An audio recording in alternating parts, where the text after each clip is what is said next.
মুআজ্জাজ মুহতারাম উপস্থিত জুমার নামাজের সম্মানিত মুসল্লিয়ানে কেরাম, রব্বে কারিমের দরবারে লাখ কোটি শুকরিয়া যে মহান আল্লাহ তাআলা আমাদেরকে দীর্ঘ একটি সপ্তাহ হায়াত তয়্যিবা দান করেছেন।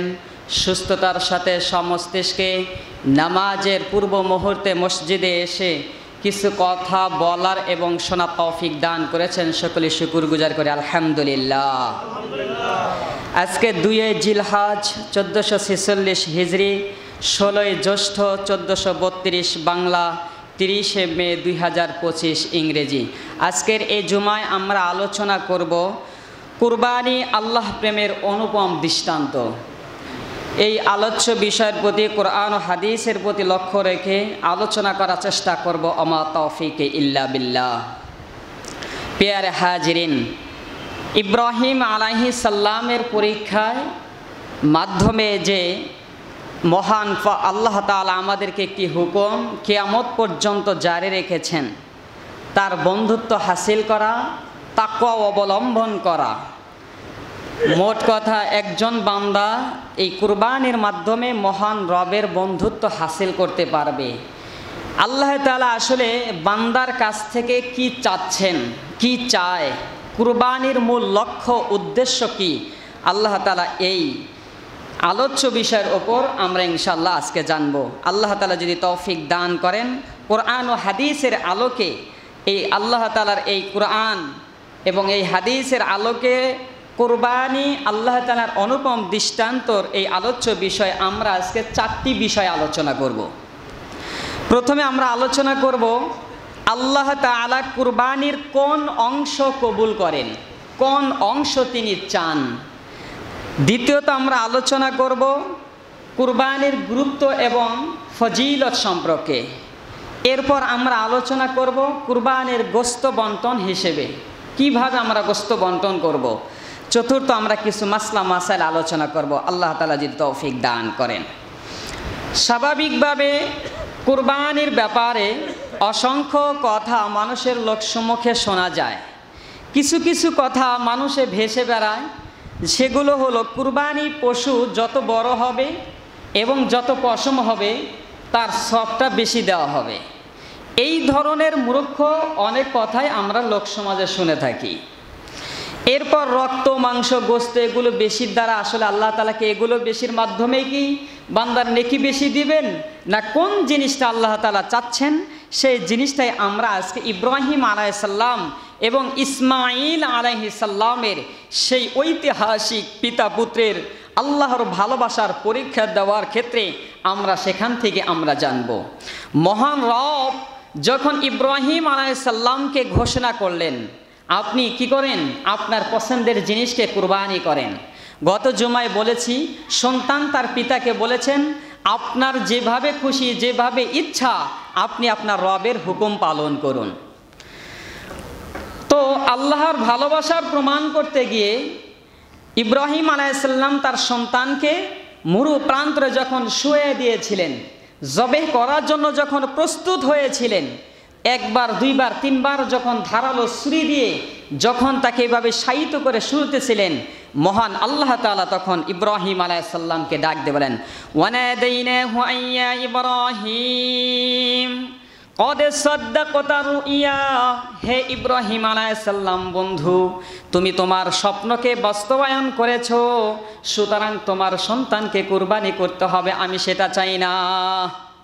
কাযালিকা সাখর কাযালিকা, মহান আল্লাহ তাআলা এইভাবেই নাজিজিল মুহসিনিন, যারা আল্লাহকে বিশ্বাস করে, আল্লাহর ভালোবাসায় যারা প্রমাণিত হওয়ার জন্য যারা অগ্রসর হয়, আল্লাহ পাক রব্বুল আলামিন এভাবেই তাদেরকে মুক্তি দান করেন।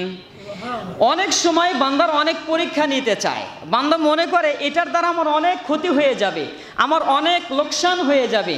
বিষয়টা আসলে এমন নয়, বরং ওই চিত্রটা, ওই অবস্থার বাস্তবায়ন যেটা, সেটা আল্লাহ দেখতে চাচ্ছেন। এই আয়াতে কারিমায় আমরা বুঝতে পারলাম, যখন ইব্রাহিম আলাইহিস সালাম পূর্ণ প্রস্তুতি নিয়ে ফেলেছেন, তখন আল্লাহ তাআলা ডাক দিয়ে বলেন, কাযালিকা সাখখারা কাযালিকা নাজিজিল মুহসিনিন, আমি এভাবেই তাদেরকে মুক্তি দান করি যারা আমার ভালোবাসায় একান্ত একনিষ্ঠ হয়ে যায়। সুতরাং এখানে মুক্তি কিভাবে দান করলেন? মুক্তি দান করলেন এভাবেই, ইব্রাহিম আলাইহিস সালামের সবচেয়ে আদরের সন্তান ইসমাইল আলাইহিস সালামকে জবাহের এই হাত থেকে আল্লাহ তাআলা মুক্তি দান করলেন। এই যে জবাহের এই চিত্রটা ইহুদি গোষ্ঠী সম্প্রদায়ের একটা দাবি হলো, তাফসিরে জালালাইনের ভিতরে তুলে ধরেছেন যে ইহুদি গোষ্ঠীরা মনে করতেন ইব্রাহিম আলাইহিস সালাম যেই সন্তানকে জবেহ করার জন্য মরু প্রান্তরে নিয়ে গিয়েছিলেন, ওই সন্তান হলো হযরত ইসহাক আলাইহিস সালাম। এই ইসহাক আলাইহিস সালাম এটা তারা মনে করতেন যে ইব্রাহিম আলাইহিস সালাম ইসহাককে জবেহ করার জন্য নিয়ে গিয়েছিলেন, সুতরাং ইসমাইল আলাইহিস সালামকে নয়। যারই কারণে ওই ইসমাইল আলাইহিস সালাম এবং ইব্রাহিম আলাইহিস সালাম যেই কুরবানি করার জন্য প্রস্তুত হয়েছিলেন, আল্লাহ তাআলা জিবরাইলের মাধ্যমে দুটি দুম্বা সেই ইসমাইল আলাইহিস সালামকে সরিয়ে আল্লাহ তাআলার নিকট কিয়ামতের দিন উপস্থিত হয়ে তার পক্ষে সাক্ষ্য প্রদান করবে। তাহলে বোঝেন কুরবানি আপনি কতটা গুরুত্বপূর্ণ। হাদিসের শেষ অংশে বলেন, ওয়া ইন্নাদ দামা লা ইয়াকাউ মিনাল্লাহি বিমাকানিন ক্বাবলা আন ইয়াকা মিনাল আরদি, যদি কোনো ব্যক্তি ওই কুরবানি পশুটা জবে করে, এই জবে করার রক্তটা জমিনে পড়ার আগেই এই কুরবানির পশু আল্লাহ তাআলার নিকট পৌঁছে যায়। সুবহানাল্লাহ। শর্ত হলো ফায়াতিবু বিহা নাফসান, খুশি মনে কুরবানি করতে হবে। কি মনে করতে হবে? হাদিসের সর্বশেষ বাক্যই হলো এটি, ফায়াতিবু বিহা নাফসান। আপনি কুরবানি করছেন, সব কিছুই করেছেন, কিন্তু সেটি হতে হবে একমাত্র আল্লাহর উদ্দেশ্যে, খুশি মনে কুরবানি করতে হবে। আপনি মনে মনে চিন্তা করছেন এবছর যদি আমি কুরবানি না করি নতুন বিয়াই বাড়ি থেকে কি বলবে, সুতরাং কুরবানি না করলে কেমন দেখায়, বিয়াই বাড়ির মনোরঞ্জন করবার জন্য আপনি কুরবানি করছেন, এই কুরবানি আপনার কবুল হবে না। আপনি নতুন বাড়ি করেছেন, বাড়িওয়ালার পড়শি না দেখলে কেমন দেখায়, সবাই কুরবানি করছে, আমি বাড়ি করছি নতুন নতুন, কুরবানি না করলে পড়শি বাড়িরা না জানে কি বলে ফেলে, সমাজের মধ্যে আমি একটা গ্রহণযোগ্য ব্যক্তি, আমি যদি কুরবানি না করি সমাজের মানুষ জানে আমাকে কি বলে। সুতরাং এই যে আপনি এই উদ্দেশ্য করে কুরবানি করছেন, আপনার এই কুরবানি আল্লাহ তাআলা নিকট কবুল হবে না। ফায়াতিবু বিহা নাফসান, বরং খুশি মনে খুশি চিত্তে আল্লাহর উদ্দেশ্যে যে ব্যক্তি কুরবানি করবে, ওই কুরবানির পশু কিয়ামতের দিন তার হয়ে আল্লাহ তাআলা নিকট সাক্ষ্য প্রদান করবে। সুবহানাল্লাহ। অন্য হাদিসে আম্মা জান ফাতেমা রাদিয়াল্লাহু তাআলা আনহাকে রাসূলুল্লাহ সাল্লাল্লাহু আলাইহি ওয়াসাল্লাম নিজ কন্যা সন্তানকে তিনি ডাক দিয়ে বলছেন, ইয়া ফাতিমা কওমি ইলা উযহিয়াতিকি ফাআশহাদাইহা ফাইন্না লাকি বিকুল্লি, হে ফাতেমা তুমি যে প্রত্যেক বছর কুরবানি করো, এই কুরবানির ব্যাপারে আমি তোমাকে জানাতে চাচ্ছি। ফাআশহাদাইহা ফাইন্না লাকি বিকুল্লি কিতরাতিন কতরাতুন মিন দামিহা আইয়াগফির লাকা মা সালাফা মিন যুনুবিকা। ফাতেমা তুমি যখন কুরবানি করো, ওই কুরবানির পশুর প্রথম ফোঁটা পড়ার আগেই তোমার পূর্বের সমস্ত গুনাহগুলো মাফ হয়ে যায়। যখন কুরবানি করবে, এই কুরবানি করার প্রথম ফোঁটা পড়ার আগেই আল্লাহ তাআলা এক বছরের গুনাহ এই কুরবানি কারকের ব্যাপারে সমস্ত গুনাহগুলোকে আল্লাহ তাআলা মাফ করে দেবেন। তাহলে চিন্তা করেন এটা কত বড় আল্লাহ তাআলার নিকট পছন্দনীয় একটি ইবাদত, যদিও সেটি ওয়াজিব ইবাদত, যদিও সেটি ইব্রাহিম আলাইহিস সালামের ঐতিহ্যকে, ইব্রাহিম আলাইহিস সালামের স্মৃতি বিজরণকে উম্মতে মুসলিমার মুহাম্মাদির অন্তরে রেখে দিয়েছেন, কিয়ামত পর্যন্ত কোড করে রেখে দিয়েছেন। সূরাতুস সাফফাতের ভিতরে এই পিতা পুত্রের ঘটনাটা বিস্তারিত দিয়েছেন। যেহেতু জুমার নামাজে এত বিস্তারিত আলোচনা করা যাচ্ছে না, শুধুমাত্র মৌলিক অংশটাই আমি আপনাদেরকে বুঝাইলাম। এই কুরবানির এতটাই গুরুত্বপূর্ণ যে ইব্রাহিম আলাইহিস সালাম যখন কুরবানি করার জন্য উপস্থিত হয়েছেন, জিবরাইল আলাইহিস সালামের মাধ্যমে যখন আল্লাহ তাআলা ডাক দিলেন, ওয়ানাদাইনাহু ইয়া ইব্রাহিম, হে ইব্রাহিম কদ সাদ্দাকতা রুইয়া, আপনি কি করেছেন? স্বপ্ন কবুল করেছেন, বাস্তবায়ন করেছেন, সুতরাং আপনার কুরবানি কবুল করতে হবে না। এই যে এর পরবর্তীতে আমরা আইয়ামে তাশরিক মোট 23 ওয়াক্ত আমরা একটা তাকবীর পাঠ করি। এই তাকবীরটা ওই পিতা পুত্রের ভালোবাসার পক্ষ থেকেই এসেছে। যখন জবেহ করার জন্য প্রস্তুত হয়েছে, দূর থেকে জিবরাইল এসে বলছেন আল্লাহু আকবার, আল্লাহু আকবার, এতটুকু বাক্য যখন বলছেন, ইব্রাহিম আলাইহিস সালাম চিন্তা করলেন এই মরু প্রান্তরে আমি আর আমার সন্তান ছাড়া কোথাও কাউকে দেখা যায় না, সুতরাং এটা কে পাঠ করছে? আল্লাহু আকবার, আল্লাহু আকবার। এই অংশ যখন ইব্রাহিম আলাইহিস সালাম শুনতে পারলেন, ছুরি তখন আটকে দিলেন, তখন দেখতে পারলেন জিব্রাইল আমিন সেখানে এসে উপস্থিত হয়েছেন। জিব্রাইলের এই উপস্থিতিতে ইব্রাহিম আলাইহিস সালাম বলে উঠলেন, লা ইলাহা ইল্লাল্লাহু আল্লাহু আকবার। তিনিও আল্লাহর প্রশংসা, আল্লাহর বরত্ব স্বীকার করলেন। এবার ছুরির নিচে থেকে ইসমাইল আলাইহিস সালাম উঠে তিনি বললেন, আল্লাহু আকবার ওয়ালিল্লাহিল হামদ। এই তিনজনের বাক্যটা আল্লাহ তাআলার কাছে এত পছন্দনীয় হয়েছে, উম্মতে মুসলিমার প্রত্যেক বছর এই আইয়ামে তাশরিক হিসাবে মোট 23 ওয়াক্ত নামাজের ভিতরে ওয়াজিব করে দিয়েছেন আল্লাহ তাআলা। এটা তিনজনের বাক্য, একজনের বাক্য নয়। জিব্রাইল আলাইহিস সালামের কিছু বাক্য, ইব্রাহিম আলাইহিস সালামের কিছু বাক্য, ইসমাইল আলাইহিস সালামের কিছু বাক্য। এই তিনজনের বাক্যকে আল্লাহ তাআলা কবুল করেছেন, উম্মতে মুসলিমার মধ্যে একটি আমল জারি করে দিয়েছেন। আমরাও এই আইয়ামে তাশরিক পাঠ করব তো ইনশাআল্লাহ। আগামী জুমা মানে শুক্রবার ফজর থেকে নিয়ে 13 তারিখ জিলহজের আসর পর্যন্ত মোট 23 ওয়াক্ত নামাজ আমরা উচ্চ কণ্ঠে আল্লাহু আকবার, আল্লাহু আকবার, লা ইলাহা ইল্লাল্লাহু আল্লাহু আকবার, আল্লাহু আকবার ওয়ালিল্লাহিল হামদ। এটা আমরা জামাতের সাথে পড়লে উচ্চ কণ্ঠেই পড়ব, যাতে করে ইমাম সাহেবেরও না মনে থাকতে পারে, মনে হয়ে যায়। মা বোনেরা ঘরের ভিতরে নামাজ পড়লে তারা নিচ কণ্ঠেই, মা বোনেরাও এই 23 ওয়াক্ত নামাজে তারাও তাকবীর পাঠ করবে। এই যে আল্লাহ তাআলা এই কথাটা কেন বললেন, এই কুরবানির বিধানটা কেন দিলেন, এই পশু প্রাণীগুলো তোমাদের উপরে চড়াও করে দিয়েছেন। আল্লাহ বলেন, কাযালিকা সাখখারাহা লাকুম ওয়া লিতুকাব্বিরুল্লাহা আলা মা হাদাকুম ওয়া বাশশিরিল মুহসিনিন। আল্লাহ বলেন, আমি তোমাদেরকে যে চতুষ্পদ প্রাণীগুলো দিয়েছি, কাযালিকা সাখখারাহা লাকুম লিতুকাব্বিরুল্লাহ, আমার প্রশংসা, আমার বরত্ব তার উপর তোমরা কি করো, সফরদ করো, আমার মাধ্যমে জিকির করো, আলামা হাদাকুম, যাতে করে তোমরা সঠিক রাস্তা পাও। এই কুরবানির মাধ্যমে পশুর উপরে শুধুমাত্র আল্লাহর নামে জবেহ করে কুরবানি করে তোমরা যখন হেদায়েতের রাস্তা পেয়ে যাবে, আল্লাহ বলেন ওয়া বাশশিরিল মুহসিনিন, এই কুরবানি করে যারা সৎ লোক হয় তারা, কুরবানির মাধ্যমেই আল্লাহ তাআলা সৎ লোকের পরিচয় পাওয়া যায়, কুরবানির মাধ্যমেই আল্লাহ তাআলার অনুগত্য ব্যক্তি পাওয়া যায়, কুরবানির মাধ্যমেই পরহেজগারের পরিচয় পাওয়া যায়। সুতরাং আল্লাহ এবং আল্লাহ রাসূলের প্রতি বিশ্বাস স্থাপন করে যারা এই চতুষ্পদ প্রাণীর উপর আল্লাহ তাআলা ওয়ালিতুকাব্বিরুল্লাহ আলা মা হাদাকুম, আল্লাহ তাআলার প্রশংসা করে করে যারা এই জবে করবে, আল্লাহ বলেন ওয়া বাশশিরিল মুহসিনিন, আমি তাদেরকে জান্নাতের সুসংবাদ দান করব। এটি ছিল কুরবানির অন্যতম একটি সবচেয়ে বড় পাওনা। যারা এই কুরবানির মাধ্যমে আল্লাহ তাআলার কি চান, প্রতিদান পেতে চান। আর যারা নিজেদের এই কুরবানি থেকে বাঁচানোর জন্য তালবাহানা করতে চায়, যারা নিজেদেরকে কুরবানি থেকে মুক্তি পেতে চায়, আরে কুরবানি করব কিভাবে, নিজেরাই বাহানা খুঁজতে চায়, হেকমত খুঁজতে চায়, আমি কুরবানি করব কিভাবে, আমি তো ঋণী, আমি কুরবানি করব কিভাবে, এই বছর তো আমার অবস্থা ভালো নাই। এই সম্পর্কে আল্লাহ পাক রব্বুল আলামিন আরও ভয়াল কঠিনভাবে তাদের ব্যাপারে সতর্ক করতে চাচ্ছেন। কিন্তু আমার লক্ষণীয় বিষয়, আমার বলার বিষয় এটাই, আমি তো মনে করি এই শহরে, এই গাজীপুর সিটির ভিতরে যে 2 ডিসিম জায়গা ক্রয় করেছে, ওর উপর কুরবানি ওয়াজিব নাকি আপনারাই বলেন? গ্রামের একটা মেম্বারের যে সম্পদ না আছে, সিটির ভিতরে 2 ডিসিম জায়গাওয়ালার মালিকের সম্পদ তার চেয়ে বেশি আছে, কথা ঠিক? কিন্তু দুঃখের বিষয়, ওই ডিসিমওয়ালা বাড়ি করছে, হাফ বিল্ডিং করছে, উনিও আবার আরেকজনের গোস্তর দিকে হা করে চাতা পাখির মতো তাকায় থাকে, পড়শি বাড়ি কবে গোস্ত দিব, তবে আমি কুরবানির গোস্ত খাবো। এমন বখিল, এমন সম্পদশালী কম না বেশি? বেশি। এজন্য আমরা বখিলতা দূর করব, আমরা আমাদের সম্পদকে কুক্ষিগত করে রাখবো না, আমরা কুরবানি বেশি বেশি করব শুধুই মাত্র জান্নাতের আশায়। আর যদি আমি আমার সম্পদগুলোকে রেখে দেই, আল্লাহ তাআলা স্পষ্ট বলেন, ইন্নাল্লাহা ইউদাফিউ আনিল্লাযীনা আমানু, আল্লাহ তাআলা অবশ্যই শুধুই মাত্র মুমিনদেরকে উপকার করে থাকেন, মুমিনদেরকে রক্ষা করে থাকেন।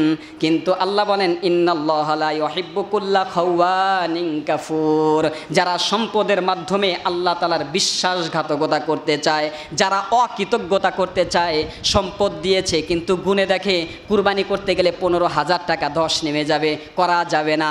সম্পদ থেকে হিসাব করে দেখে কুরবানি করতে গেলে 20,000 টাকা চলে যাবে, করা যাবে না।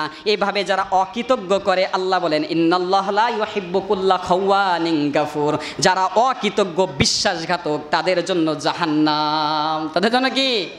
এদেরকে আল্লাহ তাআলা পছন্দ করেন না। আপনি সম্পদের মালিক হয়েছেন, আপনি অনেক কিছুই হয়েছেন, কিন্তু কুরবানি করার ক্ষেত্রে আপনি সম্পদ হিসাব করে করে দেখছেন, আর তাহাজ্জুদের মধ্যে আল্লাহর কোনো অনুনয় বিনয় করছেন, প্রথম কাতারে যাই নামাজ বিছিয়ে আপনি নামাজ পড়ছেন, বারবার আল্লাহ আপনার কাছে শুকরগুজার করছেন আর মুনাজাত করছেন, আর সম্পদ কুক্ষিগত করে করে আল্লাহর নৈকট্য হাসিল করতে চান, অসম্ভব। আল্লাহ বলেন ইন্নাল্লাহা লা ইউহিব্বু, আমি অবশ্যই তাদেরকে পছন্দ করি না যারা নিজেদের সম্পদকে কুক্ষিগত করে ও কৃতজ্ঞতার পরিচয় দেয়। আমি আল্লাহ ওই সমস্ত ধনী নেককারদেরকে পছন্দ করি না। এজন্য আমরা যারা বিত্তশালী আছি, আমরা যারা অর্থ সম্পদশালী আছি, আমাদের প্রত্যেককেই আল্লাহ তাআলা কুরবানি করা তৌফিক দান করুন, সকলে বলে আমিন।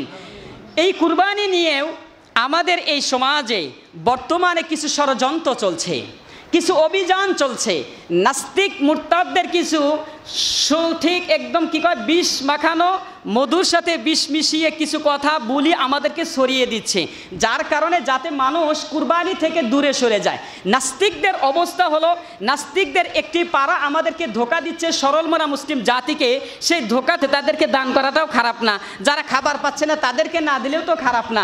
সুতরাং এই যে একটি ধোঁকা আপনাদেরকে দিচ্ছে যে কি কুরবানির পশুর টাকাটা এইভাবে নষ্ট না করে প্রত্যেক বছর, সুতরাং কিছু কিছু সময় বানভাসী মানুষদেরকে দান করো, গরিবদেরকে দান করো, মিসকিনদেরকে দান করো, অসহায়দেরকে দান করো। ওই সকল সুশীল নাস্তিক্যবাদীদের উদ্দেশ্য হলো আল্লাহ তাআলার এই ওয়াজিব বিধান থেকে মুসলমান জাতিকে রক্ষা করো, মুসলমান জাতিকে হটিয়ে দাও, যাতে করে এই ওয়াজিব এই কুরবানির বিধান চিরতরে মুসলমানদের অন্তর থেকে ধুলে মিশে যায়। আমার সর্বপ্রথম ওই সকল সুশীলদের প্রশ্ন হলো, তুই যেমনিভাবে মিডিয়ার সামনে এসে লেখনের মাধ্যমে সরল মনা মুসলমানকে ধোঁকা দিচ্ছিস যে ওই টাকা তুমি বানভাসীদেরকে দান করো, আরে আমি তোমাকে প্রথম প্রশ্ন করতে চাই, তোমার স্ত্রীকে মার্কেট করবার জন্য সুইজারল্যান্ডে যেতে হয়, তোমার স্ত্রীকে মার্কেট করার জন্য থাইল্যান্ডে যেতে হয়, সন্তানের মার্কেট করার জন্য বসুন্ধরায় যেতে হয়, হাজার হাজার লক্ষ লক্ষ টাকা, যেই টাকা তোমার স্ত্রীর জন্য, সন্তানের জন্য, নাতি পতি প্রত্যেকের জন্য ঈদ মার্কেটে যেই টাকা খরচ করতে হয়,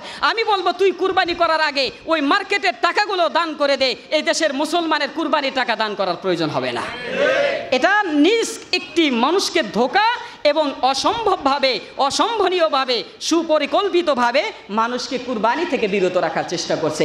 আমরা এগুলো থেকে লক্ষ্য রাখবো, আমরা অন্য কোনো ধোঁকায় পা দিব না। আমরা মনে রাখবো এটা ইসলামী একটি বিধান, এটা কম হোক বেশি হোক এটাকে আমাকে করতেই হবে। আল্লাহ তাআলা আমাদের করা তৌফিক দান করে, সকলে আমিন। আরেকটি হলো, এই কুরবানি আসলে ইহুদিদের বানানো পোশাকের মধ্যে আমরা সেটাকে আনন্দ হিসেবেই পরি। যুবক ভাইদের প্রতি উদারত আহ্বান থাকবে, এই সময় দেখা যায় একদিনের কসাই এরকম বহু নামে কি হয়, টি শার্ট বের করে, ওই টি শার্ট পরে সারাদিন গরু কাটে, কি লেখা থাকে একদিনের কসাই। আসলে যারা কুরবানি করে ওটা কি কসাই? আরে কসাই তো সেটা যেটা 500 টাকার গোস্তের ভিতরে ফরমালিন মিক্সার করে ধোঁকা দিয়ে 800 টাকায় বিক্রি করা, এটাকে কসাই বলে। সুতরাং ব্যবসার নামে যারা মানুষের অর্থ সম্পদ লুটে পুটে খাচ্ছে সেটাকে কসাই বলে। আল্লাহর উদ্দেশ্যে যে প্রাণী জবে করে কাটাকাটি করে সেটাকে কসাই বলে? ওটা কসাই নয়। আপনি একদিনের টি শার্ট পরছেন, একদিনের কসাই পরছেন, আবার মুসলমানেরও পরিচয় দিচ্ছেন, লজ্জা করে না আপনার? এজন্য আগে থেকেই সতর্ক করে দিচ্ছি, আপনারা একদিনের কসাই নামক এই টি শার্ট আমিও পরবো না, অপরকেও পরতে দিব না। পারবো না ইনশাল্লাহ? আরও একটি হিন্দু মহল থেকে, আরও নাস্তিক্যবাদী আরও বহু ষড়যন্ত্র আছে। তার মধ্যে একটি ষড়যন্ত্র হলো যে প্রত্যেক বছর গরু কুরবানি করার কারণে গরুর গোশতের দাম বেড়ে গেছে। এটা কি একটা যুক্তি তারা এরকম শেয়ার বাজারের মধ্যে অর্থনৈতিকভাবে মানুষকে বুঝাইতে চাচ্ছে। গরুর গোশত প্রত্যেক বছর এই শত শত গরু জবে করা, কুরবানি করার কারণে গরুর গোশতের দাম কি হয়ে গেছে, বেড়ে গেছে, গরুর সংকট দেখা দিয়েছে। এই গরুর সংখ্যা যখন কমে যাবে তখন চাহিদা বেড়ে যায়, যার কারণে গোশতের দাম বেড়ে যায়। আমার কথা বুঝে থাকলে বলুন, আজ থেকে 30 থেকে 40 বছর আগে শতকরা 80% বাড়িতে ঘোড়ার গাড়ি ছিল এবং ঘোড়া ছিল, কথা ঠিক? ঘোড়া দেয়া বহন করতো, ঘোড়া দেয়া সওয়ার করতো।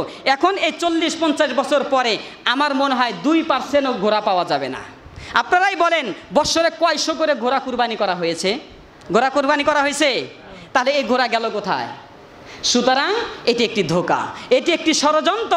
কুরবানির গরুর কারণে প্রত্যেক বছর গরু কুরবানি করার কারণে গরু সংকট হয় না। যদি সংকটই হতে হয় তাহলে সর্বপ্রথম তোমাদের প্রশ্নের প্রথম প্রশ্ন আমি ছুঁড়ে মারলাম, যদি কুরবানির কারণেই গরুর গোশতের দাম বেড়ে যায় তাহলে যেই ঘোড়াগুলোকে এ জাতি কুরবানি করে নাই সেই ঘোড়াগুলো গেল কোথায়? ওই ঘোড়াগুলোকে উপস্থিত করেন, তবে আপনার এই প্রশ্ন আমি মেনে নিতে রাজি আছি। এগুলো প্রশ্ন থেকে, এগুলো যুক্তি থেকে, এগুলো ষড়যন্ত্র থেকেও আল্লাহ তাআলা আমাদের প্রত্যেককে হেফাজত করুন, সকলে বলে আমিন। এবার আমার 3 নম্বর আলোচনা ছিল কুরবানির গোশত বন্টন করা। কি করা? এখন আমরা কুরবানি করলাম, এই গোশতটা কতদিন খাবো?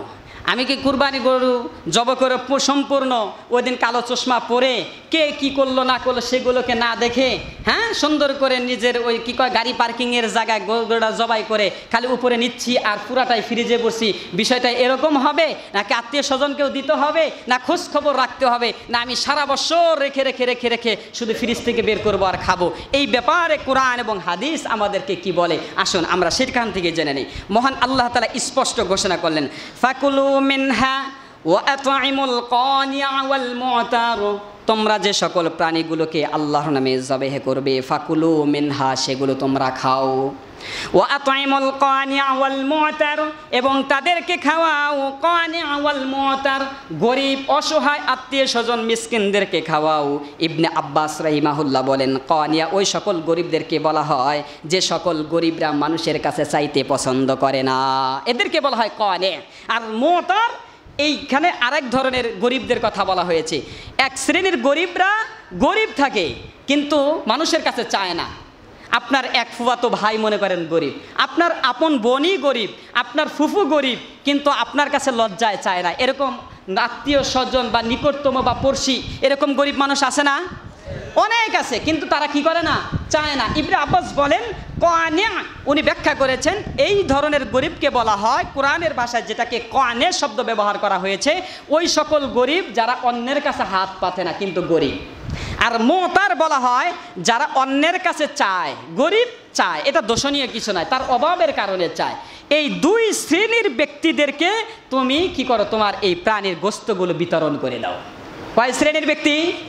2 শ্রেণীর ব্যক্তি, 2 শ্রেণীর মিসকিন, 2 শ্রেণীর অভাবীদেরকে গোশত দেওয়ার কথা বলেছে। আগে নিজে খাওয়ার কথা বলেছে, পরে 2 শ্রেণীর অভাবীদের কথা বলেছে। এজন্য সামাজিকভাবে একটি গোশত বন্টন করে, একটা নিজেদের জন্য, একটা সামাজিক যারা অভাবী আছে তাদের জন্য, আর একটা যারা কারা আত্মীয় স্বজনের মধ্যে যারা অভাবী আছে তাদের জন্য। কিন্তু আপনি চিন্তা করুন, যেই গোশতটা সামাজিক আমরা বন্টন করে 3 ভাগের 1 ভাগ রাখি, ওইখানে কানে যারা বলে, যারা নিজেদের আত্মীয় স্বজন গরিব মানুষের কাছে চায় না কিংবা মানুষের কাছে অভাবের কারণে চায়, ওই বন্টনকৃত গোশত যারা খায় তারা কি এই 2 অভাবের কোনো এক অভাবের মধ্যে আছে? কথা কন না এখন? হ্যাঁ, কারণ আমি নিজেও খাই, কথাটা বলবো কিভাবে? আমি তো নিজেও পারি একটা 15,000 20,000 টাকার একটা খাসি কুরবানি করতে, কিন্তু আমি তো সামাজিক ওই ভাগের জন্যই থাকি। সুতরাং আমি কেন বলবো এখন এই 2 শ্রেণীর কোনো শ্রেণীর ভিতরে কোনো অভাবী মানুষ পাওয়া যায় না? কিন্তু এটা আমাদের স্বভাব, এটা আমাদের অবস্থা তৈরি হয়েছে। সুতরাং অভাবী কাদেরকে বলা হয়, মিসকিন কাদেরকে বলা হয়, ফকির কাদেরকে বলা হয়? একাধিক আলোচনায় বলেছি। ফকির বলা হয় যার ঘরে একদিনের খাবার মজুদ আছে, আর মিসকিন বলা হয় যার ঘরে একদিনের খাবারও মজুদ নাই। এমন অভাবী ব্যক্তি সমাজে আছে না। কিন্তু এই কুরবানির ক্ষেত্রে আপনি তাদেরকেই গরিব বলতে পারবেন যার ঘরে 84,000 টাকা নাই, যে 84,000 সম্পদের মালিক না, এমন গরিব এ সমাজে পাওয়া যাবে? বলবেন হুজুর 84 থেকে 90,000 টাকা যদি আমি মালিক হই, আর যদি 10,000 টাকাতে একটা আমি ছাগল কুরবানি করি, তাহলে আমি মালিক হলাম কত? আমার তো অনেক লস হয়ে যাবে। আসলে লস হবে না, আল্লাহ তাআলা বরকতের মালিক, আল্লাহ তাআলা অন্য দিক দিয়ে তার বাড়িয়ে দিবেন। যাই হোক, গোশতের আলোচনা করছিলাম। নবী আরবি সাল্লাল্লাহু আলাইহি ওয়াসাল্লাম সাহাবীদেরকে বললেন, ইন্নী কুনতু নাহাইতুকুম আনিদ্দিখারি লিহুমিল উযহিয়াতি ফাওকা সালাস, আমি তোমাদেরকে ঘোষণা করলাম এই জবেকৃত কুরবানির গোশত 3 দিনের বেশি তোমরা রাখবে না। কয় দিনের বেশি রাখবে না? 3 দিনের বেশি। আল্লাহর নবী সাল্লাল্লাহু আলাইহি ওয়াসাল্লাম বললেন তোমরা 3 দিনের বেশি এই গোশত জমা করে রাখবে না। সরাসরি হাদিস থেকেই কথাগুলো বলছি। ইবনে কাসিরের ভিতরে আরও ব্যাখ্যা দিয়েছেন, সময় সংক্ষিপ্তর কারণে অত বিশ্লেষণ করা যাচ্ছে না।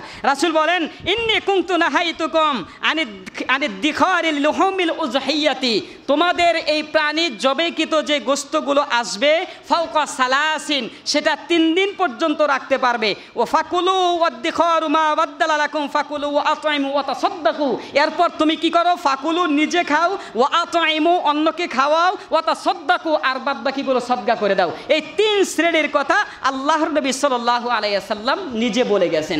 আগে নিজে খান, পরে অপরকে দেন, এরপর ফকির মিসকিনকে দেন। এখন প্রশ্ন হলো, আমি যেই বন্টনটা আমার অংশ পাবো, ওই অংশের গোস্ত আপনি 5 বছরে খাইলেও আপনার গুনাহ হবে না। কথা বুঝছেন? এবার আপনি মনে করেন এই 3 ভাগ করছেন, 3 ভাগ করার পর আপনার অংশ আপনি ফুল ফ্রিজে রেখে দিয়েছেন, সারা বছর যদি আপনি খান আপনার কুরবানি বাতিল হবে না, কারণ আপনি বাকি 2 অংশ পরিপূর্ণ আদায় করছেন। কি করছেন? পরিপূর্ণ আদায় করার কারণে আপনি আপনার নিজের অংশ কয় বছরে খাবেন সেটা আপনার এখতিয়ার, কিন্তু কাউকেই না দিয়ে যদি আপনি পুরাটাই ফ্রিজে ঢুকায় নেন, ওটা আল্লাহ বলেন তুমি অন্য সময় যেভাবে ঢুকায় খাও, কুরবানির সময় ওইভাবে ঢুকায় খাও, এই কুরবানি আল্লাহ তাআলার নিকট কবুল হবে না। কথা বুঝছেন? এবার তাহলে কয় ভাগ করবো আমরা গোস্ত? কয় ভাগ? 3 ভাগ। 1 ভাগ নিজে খাবো, 1 ভাগ কি খাবো? নিজে খাইবো। আরেক ভাগ নিকটতম আত্মীয় স্বজনের মধ্যে যারা গরিব আছে, চাইতে লজ্জা বোধ করে, তাদেরকে বেছে বেছে খুঁজে খুঁজে আগের থেকে লিস্ট করে তাদেরকে গোস্ত পৌঁছায় দেবো। পারবো তো ইনশাল্লাহ? আরেক ভাগ হলো যারা অভাবী, যারা মানুষের কাছে চায়, এদের জন্য আমরা আরেক ভাগ রেখে দিব। এই 3 ভাগ পরিপূর্ণভাবে আমরা গোস্ত বন্টন করলে এই গোস্তর ব্যাপারে কাউকে জবাব দিয়ে আল্লাহর দরবারে করতে হবে না। পারবো না ইনশাল্লাহ? হ্যাঁ, এইভাবে যদি আমি কুরবানি করি তবেই আমাদের কুরবানিটা পরিশুদ্ধ হবে এবং সহি হবে। কিন্তু আপনি কুরবানি করেন, কুরবানির গোস্ত আগে সর্বপ্রথম মিসকিনকে দেওয়ার আগে নতুন বিয়াই বাড়িতে 10 কেজি পাঠাইতে হবে। আর ওই বিয়াইও দেখে যে মেয়ের বাড়ি থেকে যদি 10 কেজি পাঠায়, আমার তো ছেলে, আমিও 15 কেজি পাঠাই, আপনার কুরবানি বাতিল। কি হবে? বাতিল হবে। এই অবস্থা করবেন না। যে যে অবস্থার জায়গাতে আছে সে সেই অবস্থার স্থান থেকেই কুরবানি করবে।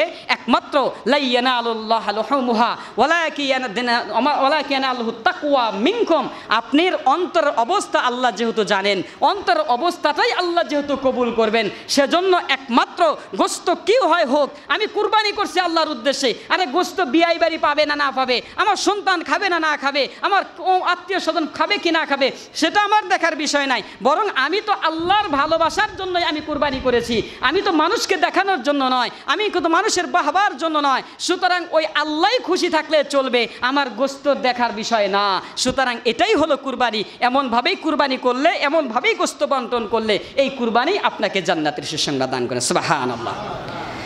কুরবানি এটি আল্লাহ তাআলার অন্যতম একটি বৈশিষ্ট্য, যেটার মাধ্যমে হক এবং বাতিলের পরিচয় হয়, যেটার মাধ্যমে নীতি এবং অনৈতিকতার পরিচয় হয়, যেটার মাধ্যমে ইনসাফ এবং বেইনসাফের পরিচয় পাওয়া যায়। কারণ কুরবানি করেছিলেন সর্বপ্রথম হাবিল এবং কাবিল। হাবিল এবং কাবিলের 2 ভাইয়ের 2টি অংশ ছিল। একজনে চিন্তা করেছিল, আরে আগে তো কুরবানির অবস্থা ছিল আসমান থেকে এসে জ্বালিয়ে পুড়ে খারখার করে দেবে, ওটাকেই বোঝানো হতো এই কুরবানি কবুল। যদি বর্তমান অবস্থাটা এমন হতো যে আপনার গরু, আপনার কুরবানি মিনা বাজারে রাখবেন, ওই কুরবানির গরুটা উপর থেকে আসমানের থেকে এসে আগুন দিয়ে পুড়ে দেবে, তার কুরবানি কবুল হবে, তাহলে ঈদের দিন কমপক্ষে কয়েকশো লাশ পড়ে যাবে। কথা ঠিক? কারণ যখন দেখবে যে অমুকের গরু আসমান থেকে পুড়ে দেয় নাই, বলবে তোর টাকার মধ্যে হারাম ছিল, আমার টাকা ঠিকই ছিল। এই অংশদারিদের মধ্যে মারামারি কাটাকাটি যে কি পরিমাণ হতো সেটা আল্লাহই ভালো জানেন। কিন্তু পদ্ধতি ভিন্ন হয়েছে। সেই সময় পদ্ধতি ছিল আসমান থেকে ওটাকে জ্বালিয়ে পুড়িয়ে দিতেন। কাবেল চিন্তা করেছিল জ্বালানো পোড়ানো এটা তো শুকনো খড়কুটাটা বেশি হবে, এজন্য তিনি গম জব বিভিন্ন শুকনা খাদ্য পাহাড়ে রেখেছিলেন। আর হাবিল আল্লাহর ভালোবাসা প্রমাণ ইনসাফের পক্ষে ছিলেন, হকের পক্ষে ছিলেন, তিনি দুম্বা রেখে দিয়েছিলেন। আল্লাহ তাআলা হাবিলের অন্তরের অবস্থা বুঝতে পেরেছিলেন, না কাবিল অনৈতিক পন্থা অবলম্বন করে তার বোনকে বিবাহ করতে চাচ্ছে।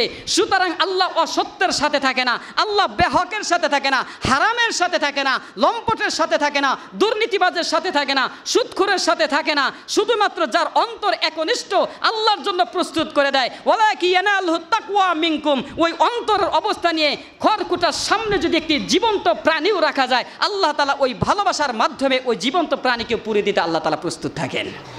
কিন্তু আমাদের অবস্থা ভিন্ন রকম। এজন্য আমরা আমাদের নিয়তকে পরিশুদ্ধ করব, আমাদের প্রাণীগুলোকে আল্লাহর ওয়াস্তেই ছেড়ে দেব, গোস্তর দিকে আমরা তাকাবো না। পারবো তো ইনশাআল্লাহ? এটি ছিল আমাদের কুরবানির আমল। কুরবানির আগের দিন আইয়ামুন নাহার যেটাকে বলা হয়, এর আগের দিন একটি আমল আছে, সেটাকে বলা হয় আরাফার দিন। কিসের দিন? এই আরাফার দিন। গত জুমায় বলেছি এই কুরবানির ঈদের আগ পর্যন্ত যারা 1 তারিখ থেকে, আজকে 2 তারিখ, গতকালকের আগে থেকে যারা চুল দাড়ি নখ গোফ এগুলো কাটা বন্ধ করে দিয়েছেন, কুরবানির আগ পর্যন্ত 10 তারিখ পর্যন্ত রাখলে একটি কবুল হজের সোয়াব তার আমল নামায় দেওয়া হবে। আল্লাহর নবী সাল্লাল্লাহু আলাইহি ওয়াসাল্লাম আরাফার দিন সম্পর্কে তিনি বলতে চাচ্ছেন, সিয়ামু ইয়াউমি আরাফাতিন আহতাসিবু আলাল্লাহ। আল্লাহ রাসূল সাল্লাল্লাহু আলাইহি ওয়াসাল্লাম বলেন, আরাফার দিনে যে রোজাটা রাখা হয়, আহতাসিবু আলাল্লাহ, আল্লাহ তাআলার নিকট এত পছন্দনীয়, আয়ুকাফিরা সানাতাল্লাতী ক্বাবলাহু, যে ব্যক্তি আরাফার 9 তারিখের রোজা রাখবে ওই ব্যক্তির পূর্বের সমস্ত গুনাহগুলো মাফ হয়ে যাবে। ওয়াসানাতাল্লাতী বাদাহু, আল্লাহ রাসূল সাল্লাল্লাহু আলাইহি সাল্লাম বলেন পূর্বের 1 বছরের গুনাহ তো মাফ হবেই, ওয়াসানাতাল্লাতী বাদাহু, এবং তারপরের 1 বছরের গুনাহ মাফ হয়ে যাবে। 1 বছরের গুনাহ মাফ হবে বলতে সামনের 1 বছর তার পথ চলা সহজ হয়ে যাবে। সুবহানাল্লাহ।